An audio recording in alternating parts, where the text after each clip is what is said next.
BPL card ರದ್ದು ಬಗ್ಗೆ ಯಾವುದೇ ಕಾರಣಕ್ಕೂ ಕೂಡ ಆತಂಕ ಬೇಡ. ರಾಜ್ಯದ ಜನರಿಗೆ ಕಾಂಗ್ರೆಸ್ ನಾಯಕರಿಂದ ಅಭಯವನ್ನ ನೀಡಲಾಗಿದೆ.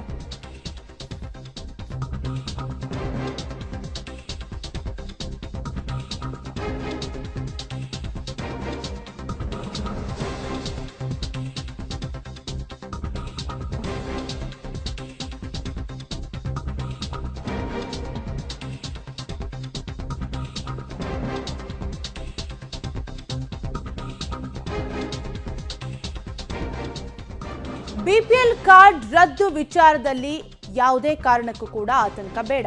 ರಾಜ್ಯದ ಜನರಿಗೆ ಕಾಂಗ್ರೆಸ್ ನಾಯಕರಿಂದ ಅಭಯವನ್ನ ನೀಡಲಾಗಿದೆ. ವಿವಾದ ಭುಗಿಲೇಳ್ತಿದ್ದಂತೆ ಡ್ಯಾಮೇಜ್ ಕಂಟ್ರೋಲ್ಗೆ ಕಾಂಗ್ರೆಸ್ ಪಾಳೆಯದಲ್ಲಿ ಪ್ಲಾನ್ ಮಾಡಲಾಗಿದ್ದು, ಯಾರೂ ಗಾಬರಿಯಾಗೋದು ಬೇಡ, ಆತಂಕ ಪಡೋದು ಬೇಡ ಅಂತ ಡಿಸಿಎಂ ಡಿಕೆ ಶಿವಕುಮಾರ್ ಒಂದ್ ಕಡೆ ಹೇಳಿದ್ರೆ, ಅರ್ಹ ಬಿಪಿಎಲ್ ಕಾರ್ಡ್ ರದ್ದು ಮಾಡಲ್ಲ ಅಂತ ಸಚಿವ ಮುನಿಯಪ್ಪ ಕೂಡ ಹೇಳಿಕೆಯನ್ನ ನೀಡಿದ್ದಾರೆ. ಅನರ್ಹರ ಕಾರ್ಡ್ಗಳನ್ನ ಪರಿಷ್ಕರಣೆ ಮಾಡಲಾಗುತ್ತೆ ಅಂತ ಗೃಹ ಸಚಿವ ಡಾಕ್ಟರ್ ಜಿ ಪರಮೇಶ್ವರ್ ಕೂಡ ರಿಯಾಕ್ಟ್ ಮಾಡಿದ್ದು, ಒಟ್ಟಾರೆಯಾಗಿ ಕಾಂಗ್ರೆಸ್ ನಾಯಕರು ಡ್ಯಾಮೇಜ್ ಕಂಟ್ರೋಲ್ಗೆ ಮುಂದಾಗಿದ್ದಾರೆ. ಈಗಾಗಲೇ ಜನರು ಕೂಡ ಆಕ್ರೋಶವನ್ನ ವ್ಯಕ್ತಪಡಿಸಿದ್ರು, ಇದರಿಂದ ಸಮಸ್ಯೆಗೆ ಸಿಲುಕಿದ್ರು ರಾಜ್ಯದ ಜನತೆ ಕೂಡ. ಜೊತೆಗೆ ವಿರೋಧ ಪಕ್ಷದ ನಾಯಕರು ಕೂಡ ವಿರೋಧವನ್ನ ವ್ಯಕ್ತಪಡಿಸ್ತಾ ಇದ್ದು, ವಿವಾದ ಭುಗಿಲೇಳ್ತಿದ್ದಂತೆ ಈಗ ಕಾಂಗ್ರೆಸ್ನ ಒಬ್ಬೊಬ್ಬರೇ ನಾಯಕರು ರಿಯಾಕ್ಟ್ ಮಾಡ್ತಿದ್ದಾರೆ. ಯಾವುದೇ ಕಾರಣಕ್ಕೂ ಕೂಡ ಆತಂಕ ಪಡೋದು ಬೇಡ ಅಂತ. ಯಾರು ಗಾಬರಿ ಮಾಡ್ಕೊಳ್ಳೋಂಥ ಅವಶ್ಯಕತೆ ಇಲ್ಲ. ಸೆಂಟ್ರಲ್ ಗವರ್ಮೆಂಟ್ ಒಂದು ಕ್ರೈಟೀರಿಯಾ ಇದೆ, ಆ ಕ್ರೈಟೀರಿಯಾ ಪ್ರಕಾರ ಮಾಡ್ತಾ ಇದ್ದಾರೆ. ಯಾರು ಇದ್ದಾರೆ ಅವ್ರಿಗೆಲ್ಲ ನಾವು ವಾಪಸ್ಸು ತಿರ್ಗಿ ಅರ್ಜಿ ತೆಗೆದುಕೊಂಡು ನಾವು ವಾಪಸ್ ಕೊಡ್ತೀವಿ. ಯಾರು ಬಡವರು, ನಮ್ಮ ಸರ್ಕಾರ ಇರೋದೇ ಬಡವ್ರಿಗೋಸ್ಕರ. ಏನಾಗಿದೆ ಅಂತಂದ್ರೆ, ಗಾಡಿ ಇರೋರಿಗೆ, 7.5 ಎಕರೆ ಜಮೀನು ಮೇಲಿರೋರಿಗೆ ಅಂಥದಕ್ಕೆಲ್ಲ ಕೆಲವೆಲ್ಲ ಕಾನೂನು ಇದೆ. ಆ ಕಾನೂನನ್ನ ದಾಖಲೆಗಳಲ್ಲಿ ಅವ್ರು ಅಫಿಡವಿಟ್ ಕೊಟ್ಬಿಟ್ಟಿದ್ದಾರೆ. ಆ ರೀತಿ ಸ್ವಲ್ಪ ಹೆಚ್ಚು ಕಮ್ಮಿ ಆಗಿದೆ. ಒಂದು ಊರಿಗೆ 10-20 ಆ ಥರ ಆಗಿದೆ. ಅದನ್ನೆಲ್ಲ ಸೆಟ್ರೇಟ್ ಮಾಡಿಕೊಡ್ತಾ ಇದ್ದೀವಿ. ದಯವಿಟ್ಟು ಸಹಕಾರ ಕೊಡಬೇಕು. ಕೆಲವು ಇನ್ಕಮ್ ಟ್ಯಾಕ್ಸ್ ಪೇಯರ್ಸ್ ಇದ್ದಾರೆ, ಸರ್ಕಾರಿ ನೌಕರಿದ್ದಾರೆ, ಸಹಕಾರ ಸಂಘಗಳಲ್ಲಿ ಪರ್ಮನೆಂಟ್ ಅಧಿಕಾರಿಗಳಿದ್ದಾರೆ, ನೌಕರರುಗಳಿದ್ದಾರೆ. ಅಂಥವ್ರು ಯಾರಿಗೂ ಕೊಡೋಕ್ಕೆ ಬರುವುದಿಲ್ಲ ಅನ್ನೋದು ಒಂದು ಕಾನೂನಿದೆ. ಅದು ಬಿಟ್ಟರೆ ಬೇರೆ ಇನ್ನೇನಿಲ್ಲ. ಬಿಪಿಎಲ್ ಅರ್ಹರಲ್ವೋ ಅದೆಲ್ಲ ಕೂಡ ಮಾಡಬೇಕು. ಆದರೆ ಕನ್ವರ್ಟ್ ಮಾಡ್ತೀವಿ. ಬಿಪಿಎಲ್ ಕಾರ್ಡು ರದ್ದು ಮಾಡೋದು.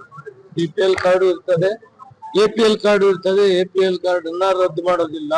ಕಾರಣ ಇಷ್ಟೇ, ಟ್ಯಾಕ್ಸ್ ಕಟ್ಟೋದ್ರಲ್ಲಿ ಭಾರತ ದೇಶಕ್ಕೆ ಮಹಾರಾಷ್ಟ್ರ ಬಿಟ್ಟರೆ ಎರಡನೇದು ಕರ್ನಾಟಕ ರಾಜ್ಯ. ಇಂಥದ್ರಲ್ಲಿ 75ರಿಂದ 80% ಬಿಪಿಎಲ್ ಇರಕ್ಕೆ ಸಾಧ್ಯ ಅನ್ನೋ ಪ್ರಶ್ನೆ ಉದ್ಭವ ಆಗಿದೆ. ಯಾವಾಗ ಇದು ಬಿಪಿಎಲ್ ಕಾರ್ಡ್ ಜಾಸ್ತಿ ಇದೆ ಅಂತ ಗೊತ್ತಾಯ್ತು, ಬಿಪಿಎಲ್ಗೆ ಎಲಿಜಿಬಿಲಿಟಿ ಇಲ್ಲದೆ ಇರೋದು ಅವರನ್ನ ಎಪಿಎಲ್ ಕನ್ವರ್ಟ್ ಮಾಡಬೇಕಾಗ್ತದೆ. ಇನ್ಕಮ್ ಟ್ಯಾಕ್ಸ್ ಪೇ ಮಾಡೋದು, ಸರ್ಕಾರಿ ಕೆಲಸದಲ್ಲಿರೋದು, ಯಾರ ಇನ್ಕಮ್ 1,20,000 ಮೇಲೆ ಇದೆ ಅವರನ್ನ ಕನ್ವರ್ಟ್ ಮಾಡಿ ಎಪಿಎಲ್ ಕಾರ್ಡ್ ಅಲ್ಲಿ ಲಿಸ್ಟ್ ಅಲ್ಲಿ ಇಡ್ತೀವಿ. ಯಾವುದು ರದ್ದು ಮಾಡೋದು. ಸರ್ಕಾರದಿಂದ ಡಿಸಿಗಳಿಗೆ ಯಾವ ಉದ್ದೇಶಕ್ಕೋಸ್ಕರ ಮತ್ತು ಯಾವ ಮಾನದಂಡ ಇಟ್ಕೊಂಡು ಕಾರ್ಡ್ಸ್ಗಳನ್ನು ತೆಗೆಯೋದಕ್ಕೆ ಅಥವಾ ಕರೆಕ್ಷನ್ಸ್ ಮಾಡೋದಕ್ಕೆ ಹೊರಟಿದ್ದಾರೆ ಅನ್ನುವಂಥದ್ದು. ಕೆಲವ್ರನ್ನ ಎಪಿಎಲ್ಗೆ ತಂದಿದ್ದಾರೆ. ಒಂದು ವೇಳೆ ತಪ್ಪಾಗಿ ಏನಾದರೂ ನೀವು ಮಾಹಿತಿಗಳನ್ನು ಗ್ರಹಿಸ್ಕೊಂಡು ಅವ್ರು ಕ್ಯಾನ್ಸಲ್ ಮಾಡಿದರೆ ಅದನ್ನು ರೆಸ್ಟೋರ್ ಮಾಡಿ ಅಂತ ಹೇಳಿದೆ, ಸರಿ ಮಾಡಿಸಿ. ಜನಗಳಿಗೆ ಮಾಹಿತಿ ಕೊಡೋದ್ರಲ್ಲಿ ಏನಾದರೂ ಒಂದಿಷ್ಟು ತಪ್ಪುಗಳಾಗಿರ್ಬೋದು ಅಥವಾ ವಿಳಂಬ ಆಗಿರ್ಬೋದು. ಆದರೆ ಯಾರಿಗೆ ನಾವು ಕಾನೂನು ಬಾಹಿರವಾಗಿ ತೊಗೊಂಡಿರ್ತಾರೆ ಅಂಥವ್ರಿಗೆ ಮಾತ್ರ ನೀನು ರದ್ದು ಮಾಡುವಂಥದ್ದು ಪ್ರಕ್ರಿಯೆ ಅಷ್ಟೇ. ಬಿಟ್ಟರೆ ಸರಿಯಾಗಿದ್ದರೆ, ಕಾನೂನಿನ ಚೌಕಟ್ಟಿನಲ್ಲಿದ್ದರೆ ಯಾರಿಗೂ ರದ್ದು ಮಾಡೋದಿಲ್ಲ. ಅರ್ಹರಿಗೆ ಸಿಗಲೇಬೇಕು. We will ensure that. ಏನಾದರೂ ತಪ್ಪುಗಳಾಗಿದ್ದರೆ ಅದನ್ನು ಸರಿಪಡಿಸ್ತಕ್ಕಂಥ ಕೆಲಸ ಸರ್ಕಾರ ಮಾಡುತ್ತೆ. ಯಾರು ಗಾಬರಿ ಮಾಡ್ಕೊಳ್ಳೋಂಥ ಅವಶ್ಯಕತೆ ಇಲ್ಲ. ಸೆಂಟ್ರಲ್ ಗವರ್ಮೆಂಟ್ ಒಂದು ಕ್ರೈಟೀರಿಯಾ ಇದೆ, ಆ ಕ್ರೈಟೀರಿಯಾ ಪ್ರಕಾರ ಮಾಡ್ತಾ ಇದ್ದಾರೆ.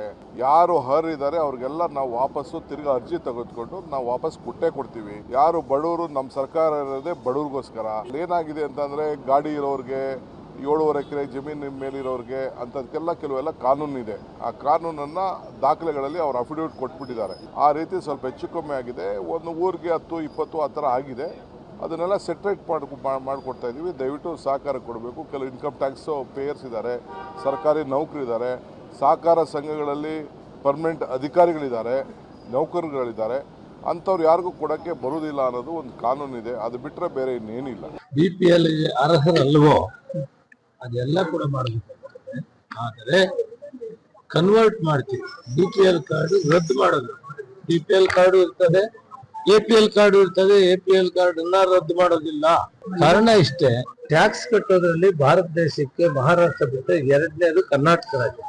ಇಂಥದ್ರಲ್ಲಿ 75ರಿಂದ 80% BPL ಇರಕ್ಕೆ ಸಾಧ್ಯ ಅನ್ನೋ ಪ್ರಶ್ನೆ ಉದ್ಭವ ಆಗಿದೆ. ಯಾವಾಗ ಇದು BPL ಕಾರ್ಡ್ ಜಾಸ್ತಿ ಇದೆ ಅಂತ ಗೊತ್ತಾಯ್ತು, BPL ಗೆ ಎಲಿಜಿಬಿಲಿಟಿ ಇಲ್ಲದೆ ಇರೋರು ಅವರನ್ನ APL ಕನ್ವರ್ಟ್ ಮಾಡಬೇಕಾಗ್ತದೆ. ಇನ್ಕಮ್ ಟ್ಯಾಕ್ಸ್ ಪೇ ಮಾಡೋದು, ಸರ್ಕಾರಿ ಕೆಲಸದಲ್ಲಿರೋದು, ಯಾರ ಇನ್ಕಮ್ 1,20,000 ಮೇಲೆ ಇದೆ ಅವರನ್ನ ಕನ್ವರ್ಟ್ ಮಾಡಿ APL ಕಾರ್ಡ್ ಅಲ್ಲಿ ಲಿಸ್ಟ್ ಅಲ್ಲಿ ಇಡ್ತೀವಿ. ಯಾವ್ದು ರದ್ದು ಮಾಡೋದು. ಸರ್ಕಾರದಿಂದ DCಗಳಿಗೆ ಯಾವ ಉದ್ದೇಶಕ್ಕೋಸ್ಕರ ಮತ್ತು ಯಾವ ಮಾನದಂಡ ಇಟ್ಕೊಂಡು ಕಾರ್ಡ್ಸ್ಗಳನ್ನು ತೆಗೆಯೋದಕ್ಕೆ ಅಥವಾ ಕರೆಕ್ಷನ್ಸ್ ಮಾಡೋದಕ್ಕೆ ಹೊರಟಿದ್ದಾರೆ ಅನ್ನುವಂಥದ್ದು. ಕೆಲವ್ರನ್ನ APLಗೆ ತಂದಿದ್ದಾರೆ. ಒಂದು ವೇಳೆ ತಪ್ಪಾಗಿ ಏನಾದರೂ ನೀವು ಮಾಹಿತಿಗಳನ್ನು ಗ್ರಹಿಸ್ಕೊಂಡು ಅವ್ರು ಕ್ಯಾನ್ಸಲ್ ಮಾಡಿದರೆ ಅದನ್ನು ರೆಸ್ಟೋರ್ ಮಾಡಿ ಅಂತ ಹೇಳಿದೆ, ಸರಿ ಮಾಡಿಸಿ. ಜನಗಳಿಗೆ ಮಾಹಿತಿ ಕೊಡೋದ್ರಲ್ಲಿ ಏನಾದರೂ ಒಂದಿಷ್ಟು ತಪ್ಪುಗಳಾಗಿರ್ಬೋದು ಅಥವಾ ವಿಳಂಬ ಆಗಿರ್ಬೋದು. ಆದರೆ ಯಾರಿಗೆ ನಾವು ಕಾನೂನು ಬಾಹಿರವಾಗಿ ತೊಗೊಂಡಿರ್ತಾರೆ ಅಂಥವ್ರಿಗೆ ಮಾತ್ರ ನೀನು ರದ್ದು ಮಾಡುವಂಥದ್ದು ಪ್ರಕ್ರಿಯೆ ಅಷ್ಟೇ ಬಿಟ್ಟರೆ, ಸರಿಯಾಗಿದ್ದರೆ ಕಾನೂನಿನ ಚೌಕಟ್ಟಿನಲ್ಲಿದ್ದರೆ ಯಾರಿಗೂ ರದ್ದು ಮಾಡೋದಿಲ್ಲ. ಅರ್ಹರಿಗೆ ಸಿಗಲೇಬೇಕು. ವಿ ವಿಲ್ ಎನ್ಶೂರ್ ದಟ್ ಏನಾದರೂ ತಪ್ಪುಗಳಾಗಿದ್ದರೆ ಅದನ್ನು ಸರಿಪಡಿಸ್ತಕ್ಕಂಥ ಕೆಲಸ ಸರ್ಕಾರ ಮಾಡುತ್ತೆ.